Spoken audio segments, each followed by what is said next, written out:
নমস্কার, Kolkata TV digital আপনাদের সকলকে স্বাগত। আমি অরিত্র আপনাদের সাথে। আচ্ছা, আপনাদের মনে আছে ওই গাজা ইসরায়েলের যুদ্ধের কথা? থাকাটাই স্বাভাবিক।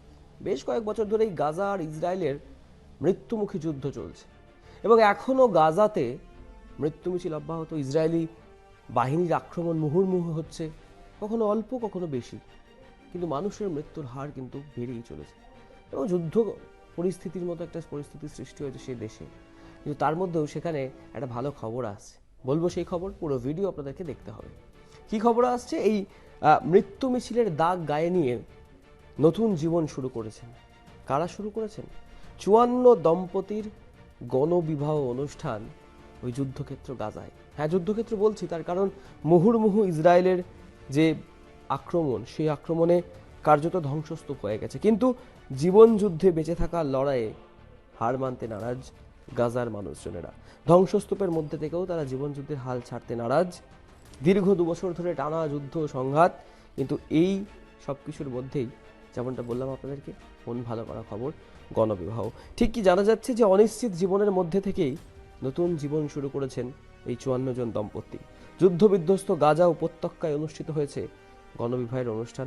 এ তো আনন্দের খবর, এ তো ভালো খবর। তারা জানেন তাদের জীবন অনিশ্চিত, যে কোনো মুহূর্তে ইসরায়েলি সেনাবাহিনী তাদের উপর আক্রমণ করতে পারে, মুহূর্তের মধ্যে ছারকার হয়ে যেতে পারে সবকিছু। কিন্তু তারপরেও তারা আশা দেখেছেন একসাথে থাকার, ভালো থাকার, নতুন জীবন শুরু করার। ধ্বংসযোগ্য মৃত্যু মিছিলের সংঘাতের পর এই গণবিবাহের অনুষ্ঠান এবং গণবিবাহের অনুষ্ঠানে ইমাম হাসান লাওয়াকে ঐতিহ্যবাহী ফিলিস্তিনি পোশাকে এবং স্যুট পরা হিকমাত লাওয়াকে দক্ষিণ গাজার ধ্বংস হওয়া ভবনের পাশ ধরে হেঁটে যেতে দেখা গিয়েছে।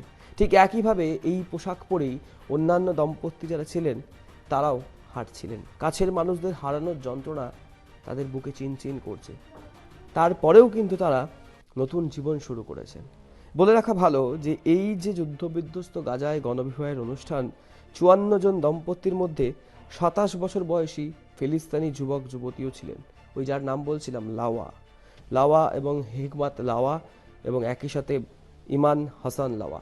তো তাদের যেটা বক্তব্য, তারা সেই অনুষ্ঠানের পর, গণবিবাহের পর বলেছেন, যা কিছু ঘটেছে তা সত্ত্বেও আমরা একটি নতুন জীবন শুরু করতে চলেছি। ঈশ্বরের ইচ্ছায় এটি হয়তো হবে যুদ্ধের সমাপ্তি। কি ভালো কথা বললো বলুন তো। যে যুদ্ধ 2 বছর ধরে চলছে, সেই যুদ্ধ পরিস্থিতির মধ্যে থেকেও 54 জন যারা গণবিবাহে নাম লেখালেন, গণবিবাহ অনুষ্ঠানে সামিল হলেন, তাদের মধ্যে একজন 27 বছর যুবক আর যুবতী বলছেন এটাই হয়তো যুদ্ধের সমাপ্তি। যদি সত্যিই সমাপ্তি হয় তাহলে এর থেকে বড় আর কিছু হতে পারে না। আরও কি জানা যাচ্ছে? এই বিয়ে অনুষ্ঠান ফিলিস্তাইন সংস্কৃতিতে অত্যন্ত গুরুত্বপূর্ণ একটি আচার। তবে যুদ্ধের আবহে প্রায় বিবাহ অনুষ্ঠান বন্ধ হয়ে গেছিল গাজাতে, এবং যুদ্ধবিরতির পর আগের মতো প্রতি মুহূর্তে হামলা না হলেও কিছুটা ছন্দে হয়তো গাজা ফিরেছে, তবে পুরোপুরি নয়। তাই জমকালো আয়োজন না হলেও গাজাই, এই ভূখণ্ডে, এই ধ্বংসস্তূপের মধ্যে যুবক যুবতীদের মুখে হাসি ফোটাতে এই গণবিবাহের অনুষ্ঠানের আয়োজন করা হয়। ফিলিস্তিনি পতাকা উড়িয়ে নবদম্পতিদের শুভেচ্ছা জানান গাজার দক্ষিণাঞ্চলীয় খান ইউনিস শহরের মানুষরা। স্বাভাবিক সেটা।